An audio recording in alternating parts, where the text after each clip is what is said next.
आप सभी का स्वामी निखिलानंद जी चैनल में स्वागत है। इससे पहले मैंने 17वां वीडियो बनाया मुहूर्त ज्योतिष भवन निर्माण पार्ट 1। भवन निर्माण का पूरी विधि मैंने उसमें दी, लेकिन इसके बाद भी भवन निर्माण के साथ और भी जुड़ा होता है।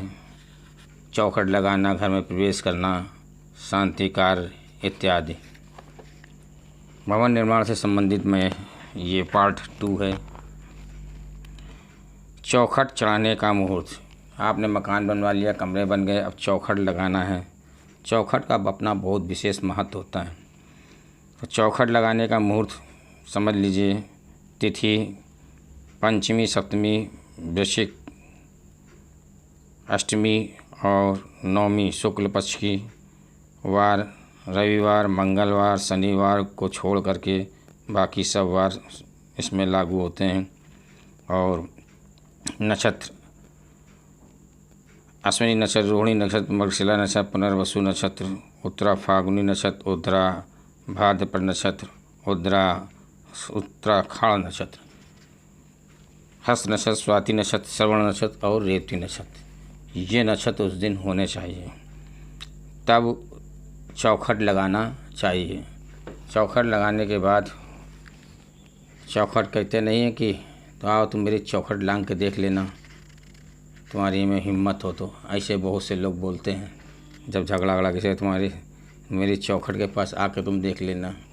तो कहने मतलब चौखट का इतना महत्व है कि ये एक तरीके से मान और सम्मान है मनुष्य का। तो चौखट का विशेष महत्व है। अब मैं इसके बाद चूल्हा स्थापन मुहूर्त बताता हूँ। आपका भवन बन गया, आप रसोई बन गई, रसोई में आप चूल्हा कहाँ रखें, ये बहुत बड़ी बात है। किस मुहूर्त में रखें। तिथि द्वितीया, तृतीया, पंचमी, छठी, सप्तमी, अष्टमी, नवमी, दसवीं, द्वादशी, त्रयोदशी और पूर्णिमा शुक्ल पक्ष की इस तिथि में चूल्हे की स्थापना की जाती है। वार चंद्र, बुध, गुरु, शुक्र होना चाहिए।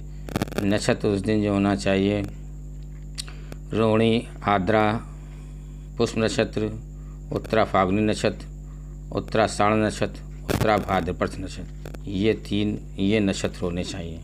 उस दिन चूल्हे की स्थापना आप करें। अब मैं आपको बताता हूँ जलाशय। जलाशय यानी कि कुआं खोदना, हैंडपंप लगाना या बोरिंग करना। इसका मुहूर्त भी अपने आप में एक महत्व रखता है। मास इसमें जो है वैशाख, जेठ, आषाढ़, माघ, फाल्गुनी, ये इसमें महीने होते लिए जाते हैं। तिथि इसमें द्वितीया, तृतीया, पंचमी, छठी, सप्तमी, दसवीं, द्वादशी और ये शुक्ल पक्ष की। वार इसमें जो है चंद्र, बुध, गुरु, शुक्र इसमें वार होना चाहिए।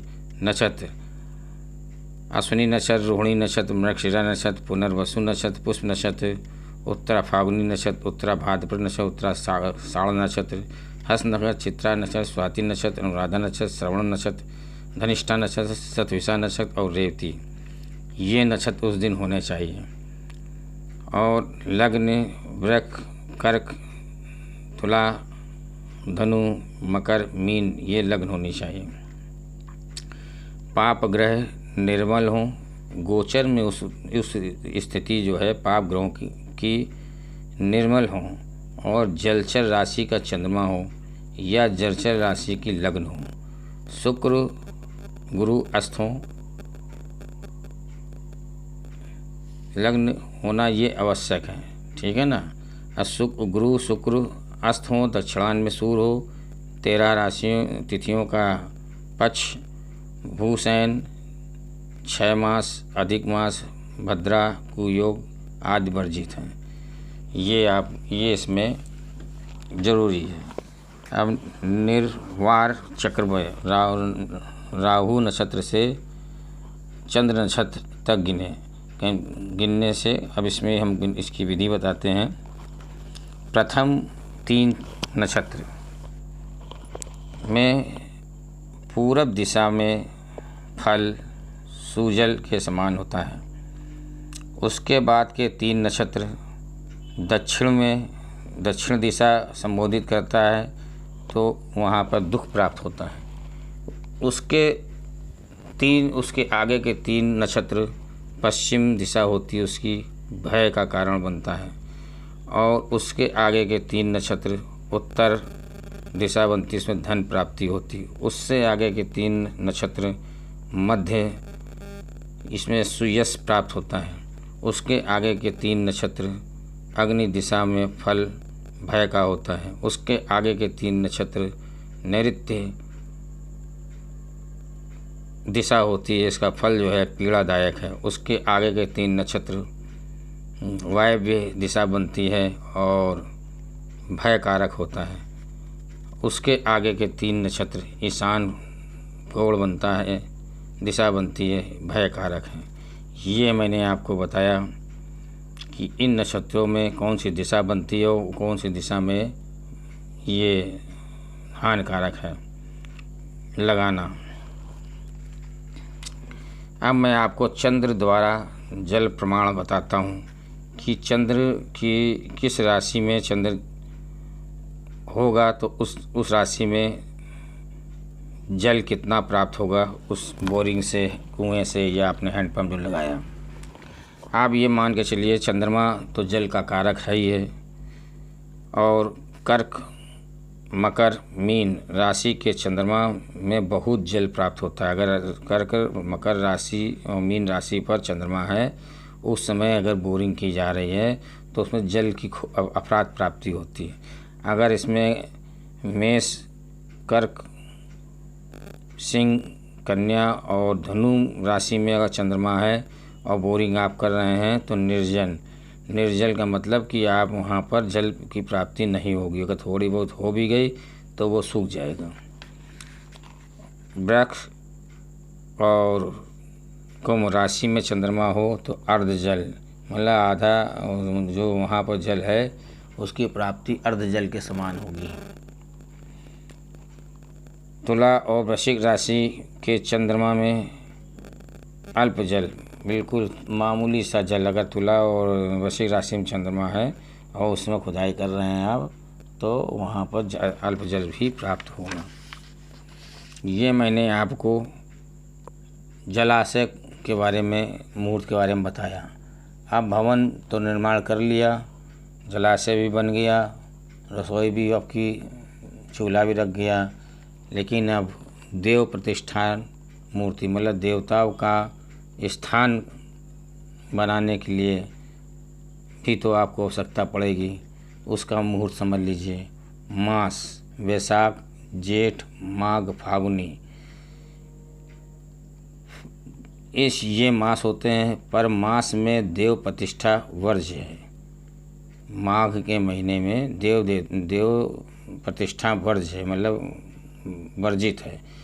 और उत्तरायण में ही देव स्थापना होनी चाहिए, पर वाराह, योगिनी, मात्रा, भैरव, देवी, नरसिंह, उग्र देवताओं की प्रतिष्ठा दक्षिणायन में शुभ मानी गई है।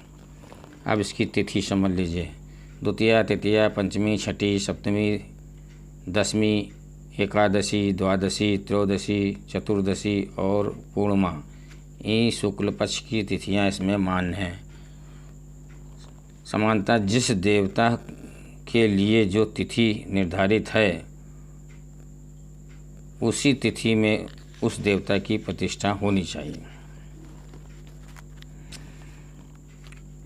हर तिथि के देवता मैं आपको पहले वीडियो में बता चुका हूँ। वार सूर्य, चंद्र, बुध, गुरु, शुक्र, शनि होने चाहिए। नक्षत्र अश्विनी नक्षत्र, रोहिणी नक्षत्र, मृगशिरा नक्षत्र, पुनर्वसु नक्षत्र, पुष्प नक्षत्र, उत्तरा फाल्गुनी नक्षत्र, उत्तराषाढ़ नक्षत्र, उत्तरा भाद्रपद नक्षत्र, हस्त नक्षत्र, चित्रा नक्षत्र, स्वाति नक्षत्र, अनुराधा नक्षत्र, श्रवण नक्षत्र, धनिष्ठा नक्षत्र, सतविषा नक्षत्र और रेवती नक्षत्र, ये नक्षत्र होने चाहिए। लग्न उस दिन वृक्ष, कर्क, कन्या, धनु और मीन, ये लग्न होने चाहिए। ये लग्न स्थिर लग्न है। स्थिर लग्न में ही देवी देवता की स्थापना करनी चाहिए। देवशयन, मलमास गुरु शुक्र अस्त निर्मल चंद्रमा हो तो देवताओं की स्थापना नहीं करनी चाहिए। अब शिववास में बताता हूँ, अगर शिवलिंग की स्थापना अपने घर में करना चाहते हैं तो सबसे पहले आपको ये देखना होगा कि शिव इस समय है कहाँ पर। इसके लिए इसकी जानकारी करने के लिए आपको तिथि को दुगना कर देना चाहिए, फिर उससे 5 का गुणा कर देना चाहिए, 5 जोड़ देना चाहिए, फिर 7 का भाग दे देना चाहिए। जो शेष बचे उसी के अनुसार शिव का वास समझना चाहिए। जैसे समझ लीजिए आप कि आपने पंचमी के दिन आपको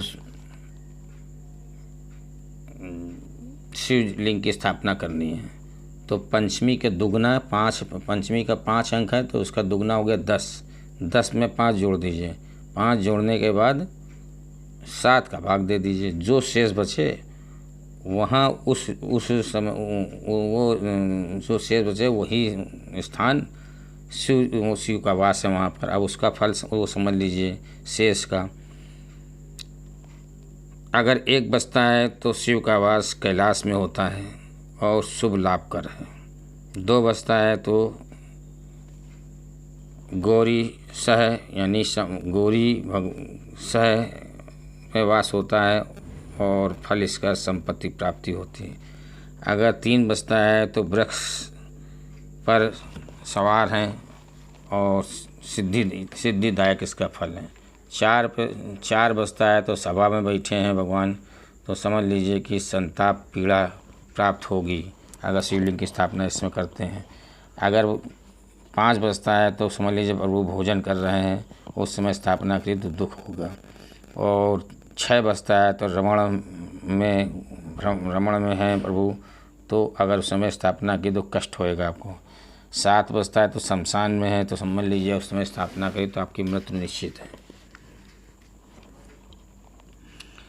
वार के अनुसार देव स्थान में निम्न फल होता है।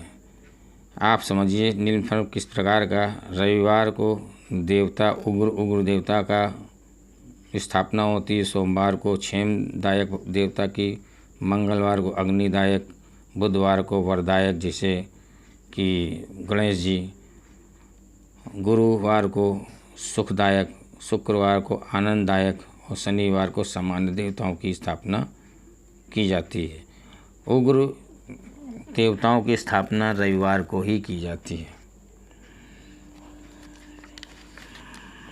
वास्तु शांति मुहूर्त। वास्तु शांति का भी अपना एक बहुत बड़ा स्थान है। वास्तु शांति करने के लिए गृह प्रवेश करने से पहले वास्तु शांति की जाती है। उसका मुहूर्त समझ लीजिए। तिथि दोनों पक्ष की, द्वितीया, तृतीया, पंचमी, सप्तमी, अष्टमी, दशमी, एकादशी, द्वादशी, त्रयोदशी और पूर्णिमा। वार चंद्र बुध गुरु शुक्र। नक्षत्र अश्विनी नक्षत्र, रोहिणी नक्षत्र, मृगशिरा नक्षत्र, पुनर्वसु नक्षत्र, पुष्प नक्षत्र, उत्तरा फाल्गुनी नक्षत्र, उत्तरा भाद्र नक्षत्र, उत्तरा साढ़ नक्षत्र, हस्त नक्षत्र, चित्रा नक्षत्र, स्वाति नक्षत्र, अनुराधा नक्षत्र, मूल नक्षत्र, श्रवण नक्षत्र, धनिष्ठा नक्षत्र और रेवती नक्षत्र। ये नक्षत्र होने चाहिए। कोई भी हो पर लग्न कोई भी हो, लग्न में 1, 2, 4, 5, 7, 9, 10वें 11वें भाव में शुभ ग्रह होना चाहिए। लग्न कोई भी हो सकती है।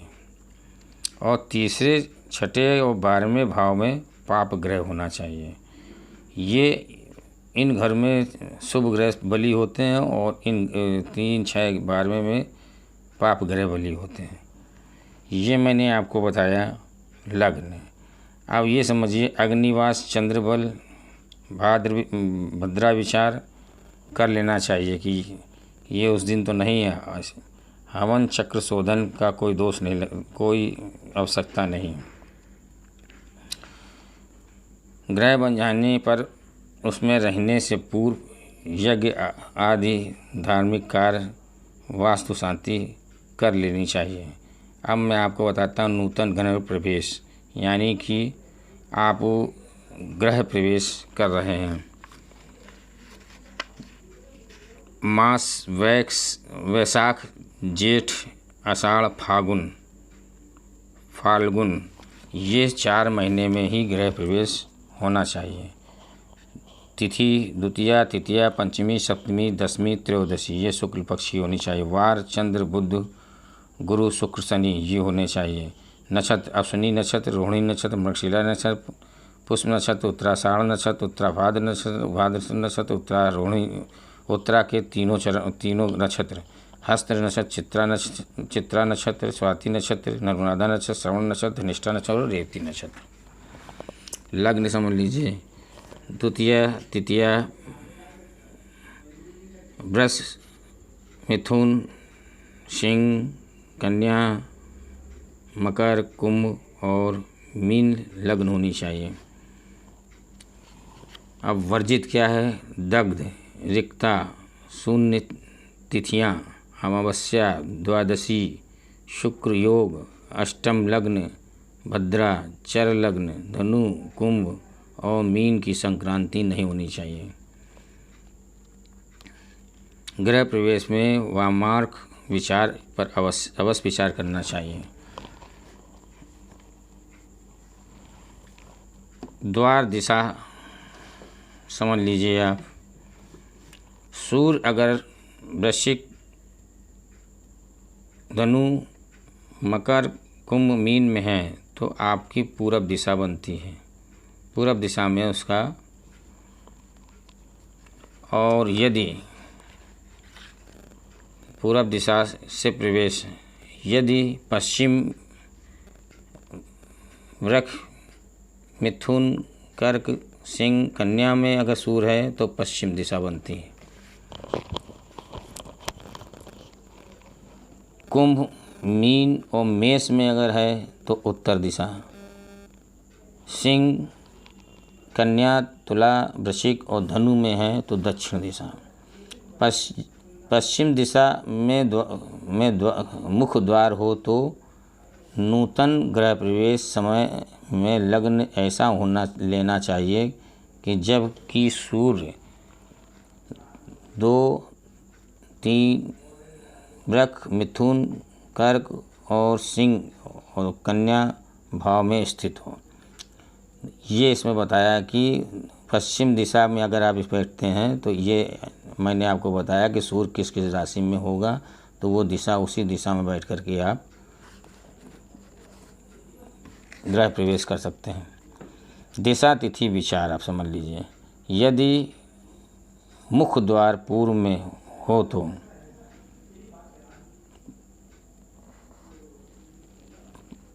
सिंह मकर और